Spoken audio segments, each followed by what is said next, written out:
Yes ఒక ప్రత్యక్ష సాక్షి ఉన్నారు మనతో పాటు లైవ్లో జాయిన్ అవుతున్నారు హైమా గారు.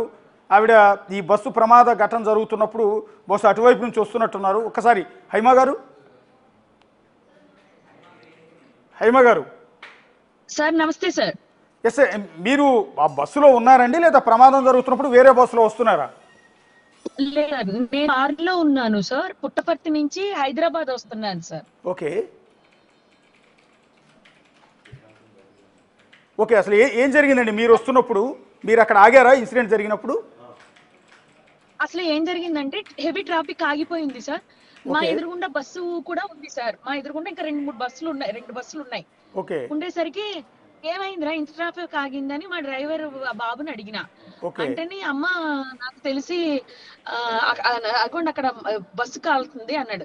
నాకు బస్సు కనిపించదండి, ఎందుకంటే రోడ్డుకి నేను ఇటు సైడ్ ఉన్నాను, అటు నుంచి వచ్చే బస్సు అనమాట అంత దూరంలో. సో నేను అవునా బస్సు కాలడం ఏంటి అనేసి, యాక్చువల్లీ నేను నైట్ డ్రెస్ లో ఉన్నానండి. ఓకే ఇంకా నేను కార్లోనే కూర్చుంటాను, ఇంటికి వెళ్ళి దిగుతాను కదా అని ఉద్దేశంతో నైట్ డ్రెస్ వేసుకుని ఎక్కాను. ఇంకా లాభం లేదనేసి నేను, ఓకే నాన్న నువ్వు ఉండి ఒకసారి ఏంటో ఏమైనా హెల్ప్ అవసరం అవుతుందా, లేదా పోలీసులు వచ్చారా లేదా ఇది కనుక్కుందాం అనేసి నేను గబగబా ఏదైనా హెల్ప్ అవసరం అయితే చేద్దాం కదా అని వెళ్ళాను సార్. వెళ్ళేసరికి ఏం జరుగుతుందంటే బస్సు కాలుతుంది సార్. కొంతమంది ఏడుస్తున్నారు. బస్సు అయితే చాలా పెద్దగా మంటలు వస్తున్నాయి, ఏడుస్తున్నారు జనాలు. ఆ ఎక్కువ శాతం మంది ఈ చుట్టుపక్కల వెహికల్స్ నుంచి దిగిన వాళ్ళందరూ మాత్రం మొబైల్స్ తీసి వీడియోస్ తీసుకుంటున్నారు సార్. అందరూ ఒక అతను హెల్ప్ చేస్తున్నాడు సార్. అతను నేను కలిపి ఇంక మొదలు పెట్టాను సార్. అక్కడికి రిక్వెస్ట్ చేశాం సార్. సార్ ప్లీజ్ సార్ ఒకసారి ఎవరైనా కాల్, ఎందుకంటే నేను హడావుల్లో ఫోను కారులో వదిలేసి వెళ్ళిపోయాను సార్. ఆ ఎవరైనా హెల్ప్ చేసింది ఇలా అన్నాం కానీ అందరూ మూడ్ అంతా వీడియోస్ లో ఉంది సార్. లక్కీగా ఏంటంటే నాకు బ్రెయిన్ వర్క్ చేసింది ఏంటంటే, ఏదైనా చేస్తే ముందు పోలీస్ డిపార్ట్మెంట్ కి చేస్తే అన్ని వైపుల నుంచి వాళ్ళే హెల్ప్ చేస్తారు కదా అనే ఉద్దేశంతో నేను ఎస్బి ఇన్స్పెక్టర్ అండి, ఆయన పేరు తేజు అంట, ఆయనకి కాల్ చేశాను సార్. చెయ్యగానే అంటే 2:30 తర్వాత సార్ ఇది జరిగింది. 2:30, 3 సార్ ఇదంతా. ఎందుకంటే ఉండదేమో 2:30 ఆ టైమే, అంతే కదా ఆ టైం. ఎందుకంటే నేను 4ంటికల్లా నేను ఇంటికి రీచ్ అయిపోతానని లెక్కల్లో ఉన్నాను. అక్కడి నుంచి హైదరాబాద్ రావడానికి నాకు 4ంటికి రీచ్ అయిపోతాను అనుకుని నేను కాల్ చేసిన వెంటనే ఫస్ట్ రింగ్ ఎత్తి సార్ ఇలా అవుతుందని మేడం అని అడిగారు. కాకపోతే నేను ఎక్కడని నేను చెప్పగలను, నాలోకలు కదండి. అక్కడ ఒక రైతులు ఇద్దరు రైతులు పొలం ఉన్నారంట. ఇక్కడ సౌండ్లకి ఏదో పెద్దగా బాంబు పడ్డ సౌండ్లకి వాళ్ళు పరిగెట్టుకొచ్చారు. వాళ్ళు నా పక్కన ఉన్నారు. సరే ఇది ఏరియా అండి అంటే వాళ్ళు చెప్పారు సార్. నేను వాళ్ళకి ఫోన్ ఇచ్చి చెప్పించాను.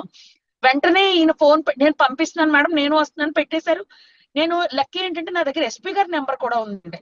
ఇది ఎప్పుడో ఉమ్మడి రాష్ట్రం ఉన్నప్పుడు ఉన్నదండి. నేను కాల్ చేశాను సార్ ఆయనకి. కాల్ చేస్తే వెంటనే లిఫ్ట్ చేశారు. సార్ ఇది ఈ ఏరియా సార్, ఇక్కడ ఇలా జరుగుతుంది, కొంచెం మనుషులు కూడా చనిపోయారు సార్, కనిపిస్తున్నాయి సార్, ఇవన్నీ అయిపోతున్నాయి లోపల అనేసరికి ఆయన వెంటనే ఆయన నాతో ఫోన్ లో మాట్లాడుతూనే అక్కడ ఏం జరుగుతుందంటే ఫైర్. హైమా గారు ఒక్క నిమిషం, మీరు కారు రన్నింగ్ లో ఉన్నట్టున్నారు, సిగ్నల్ సరిగా బ్రేక్ అవుతోంది. ఒక్కసారి మీరు కొద్దిగా కారు ఏమైనా ఒక్క నిమిషం ఆపగలరా? నేను ఆపుతాను సార్, ఒక 2 minutes ఆపండి. యా ఇప్పుడు ఫైర్ ఇన్సిడెంట్ జరిగినప్పుడు మంటలు చెలరేగుతున్నప్పుడు మీరు అక్కడ ప్రత్యక్షంగా చూసారండి? ఆగారా మీరు అక్కడ ఏమన్నా? నేను చూశాను సార్. ఓకే, నేను ఆగాను సార్. అప్పుడు సిచ్యువేషన్ ఎలా ఉందండి? అంటే మీరు మీడియాలో చూసారు కదా సార్, ఫోటోలు వీడియోస్. మొత్తం బాడీ అంతా కూడా కాలిపోయి వాళ్ళు స్కెలిటన్ సార్, అది అలా ఉన్నారు సార్. నాకు మన చిన్న స్టవ్ మంట తగిలితేనే తట్టుకోలేము, బ్రతికుండగానే సజీవంగా అలా కాలిపోతా ఉంటే ఆ నరకం భరించలేరు అని అనిపించింది సార్. డ్రైవరు క్లీనరు అయితే అప్పటికే వాళ్ళు అంటే నేను ఎవరున్నారు అని అడిగే పరిస్థితిలో కూడా లేను సార్. ముందేం జరిగింది అని అడిగే స్టేజ్ లో నేను లేను సార్. మీరు చూస్తున్నప్పుడు మంటలు చెలరేగుతున్నాయి, లోపల జనాల ఆర్తనాదాలు, అరుపులు, కేకలు మీకు బహుశా వినిపిస్తూ ఉండొచ్చు కదా? ఎందుకంటే మంటలు బయటకు వచ్చేసారు సార్ కొంతమంది. ఓకే. కొంతమంది లోపల ఉండిపోయారు సార్ లోపల. ఓకే. అయితే ఒక ప్రైవేట్ వెహికల్ లో ఒక 6గురిని ఎక్కించి అప్పటికే పంపించాం సార్. ఈ లోపల ఎస్పీ గారికి కాల్ చేయడంతోనే ఆయన ఒక అంబులెన్స్ 3 అంబులెన్స్ వచ్చేసాయి సార్. ఓకే. అందులో కొంతమందిని కాళ్ళు అంటే బస్సులో ఈ ఇరగ్గొట్టుకుని దూకడము జనాలందరూ. ఇంకొకటి ఏం జరిగిందంటే సార్, డోర్ లాక్ అయిపోయింది సార్ యాక్చువల్లీ. ఓకే. డోరు ఈ ఫైర్ యాక్సిడెంట్ వల్ల ఏవో మరి సెంటర్లు కదా సార్ అన్ని, అది లాక్ అయిపోయింది సార్. అదంతా ఏసీ బస్ మూలన అన్ని గ్లాసులు లాక్ ఇలా ఉంటాయి కదా సార్. అవి ఏమి మనకి లూజ్ గా కదిలేవి కాదు, వచ్చేవి కాదు కదా. ఓకే. అవి బద్దలు కట్టుకు రావడము. ప్లస్ కొంతమంది అయితే కొంచెం బెటర్ గా ఉన్నవాళ్ళు, ఒక అమ్మాయికి అయితే ఇట్లా రక్తం కారుతుంది సార్. ఆ పాపని నేను అడిగాను, అంటే అమ్మాయి అంటే ఆవిడకి వచ్చి ఒక 28 అలా ఉంటాయేమో. ఆవిడ నాకు తెలిసి కేరళ అండి ఆవిడ. ఓకే. నేను ఆవిడని అడిగాను, మీరు అంబులెన్స్ లో ఎక్కుతారా, హాస్పిటల్కి పంపిద్దాం, వెళ్తారు మేడం, వెళ్ళండి మేడం నేను హెల్ప్ చేస్తాను అని. లేదండి నేను వెళ్ళిపోతాను. వేరే బస్సు ఎక్కేశారండి, వెనకాల ఉన్నాయి చూసారా, ఆ బస్సు ఎక్కేశారు. ఎక్కేసి ఆవిడ వెళ్ళిపోయారు. ఆవిడ ఇంకొక అతను ఎక్కడం, అంటే ఇలా కొంతమంది అక్కడ వాళ్ళ కోసం ఏడవడము. అది అంటే ఇది కాదు సార్. ఇక్కడ మీకు మొత్తం క్రిమినల్స్ ఎవరో తెలుసా సార్ మీకు? నేను చెప్పనా? ఎదురుగుండా ఇలాంటి ఇన్సిడెంట్ జరుగుతుంటే సహాయం చేయడానికి కూడా కారులు దిగకుండా కొంతమంది వీడియోస్ తీస్తున్నారు సార్. ఇప్పుడు వాళ్ళు అర్జెంట్ గా RRR సినిమాలు, బాహుబలి సినిమాలు తీసేయాలి కదా సార్. వీళ్ళు సార్ క్రిమినల్స్ అంటే. కేసులు పెడితే వీళ్ళ మీద పెట్టాలి సార్. శవాల మీద పేలాలు ఏరుకునే వీళ్ళ మీద పెట్టాలి సార్.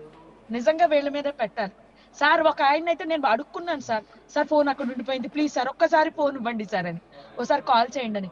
ఇలా నేను సార్ అని తలుపు కొడితే దిగిన గ్లాసు అలా పైకి లేచింది సార్. అది అంటే ఆ రోడ్డు మీద వెళ్తున్న వాళ్ళంతా ఆగి కారులోంచి వీడియో షూట్ చేసుకుంటున్నారు బస్సు తగలబడుతుంటే. కారులో పాపం కొంతమంది దిగి కూడా చేసుకుంటున్నారు సార్. ఓకే. దిగు కూడా సార్. లోపల కొంతమంది బయటకు వచ్చేసారు కదా, వాళ్ళ తాలూకు పెద్దవాళ్ళు ఉంటారు కదా, పాపం వాళ్ళు బయటికి రాలేకపోయారు కదా, వాళ్ళ గురించి వీళ్ళు ఏడుస్తున్నారు సార్. ఒక్కటే సార్, ఈ సెల్ఫీ వీడియోల బ్యాచ్ కి ఒక్క మాట, దయచేసి ఈ మాట మీ నోటితో చెప్తే, మీడియా ద్వారా చెప్తే వెళ్తుంది. మనం ఒకళ్ళు కాలిపోతుంటేనో, ఒకళ్ళు నాశనం అయిపోతుంటేనో వీడియో తీస్తా ఉంటే, మనమో మన వాళ్ళో, మనకి కావాల్సిన వాళ్ళో, మనకి ఏదైనా నష్టం కలిగినప్పుడు ఇంకొకళ్ళు వీడియో తీస్తారు అనేది మాత్రం కొంచెం చెప్పండి సార్. వీళ్ళ మీద ఏమన్నా యుద్ధం ప్రకటించండి సార్. వాళ్ళు గనక తలుచుకున్నట్టు 10 మందిని కాపాడేద్దరు సార్. అన్ని వెహికల్స్ ఉన్నాయి, అందరి దగ్గర ఎన్నో కొన్ని నీళ్లు ఉంటాయి, లేదా ఫైర్ యాక్సిడెంట్ కంట్రోల్ చేసే ఎక్విప్మెంట్లు ఏవో చిన్న చిత్కో ఉంటాయి. అందరూ దానికోసం దూకితే కాపాడలేరా సార్? అదొక్కటి చెప్పండి సార్. పోనీ పోలీసులు, ఫైర్ ఇంజన్లు, లేకపోతే అంబులెన్స్లు రావడానికి ప్లేస్ వదిలేరా సార్ వీళ్ళు? ఏం అన్యాయం సార్. ఇక్కడ యాక్సిడెంట్ జరిగి ఇట్లా వచ్చేవి అక్కడ ఆగిపోతున్నాయి అనేసి ఇటు నుంచి వెళ్లే చోట ఇలా వచ్చేసారు సార్, బ్లాక్ చేసేసారు సార్ జనాలు, వెహికల్స్. పోలీసులు స్పందించకుండా ఉంటే మాత్రం సార్ చాలా దారుణం జరిగేది. ఎందుకంటే లోపల పెద్ద ట్యాంక్ సార్, అదే భయం. టైర్లు పేలితే మీకు తెలుసు కదా సార్ ఎంత రేంజ్ లో పెద్దగా అవుతుందో. జనాలు ఫోటోల కోసం, వీడియో కోసం వాళ్ళ దగ్గరికి వెళ్తున్నారు సార్. నేను అరిచాను, దగ్గరికి వెళ్ళకండి, ఆ టైర్లు పేలితే చాలా ప్రమాదం, దూరంగా వెళ్ళండి అని. నేను గట్టిగానే వాయిస్ నేను ఇంకొక ఆయన మేమిద్దరం వాడాం సార్ వాయిస్. ఇది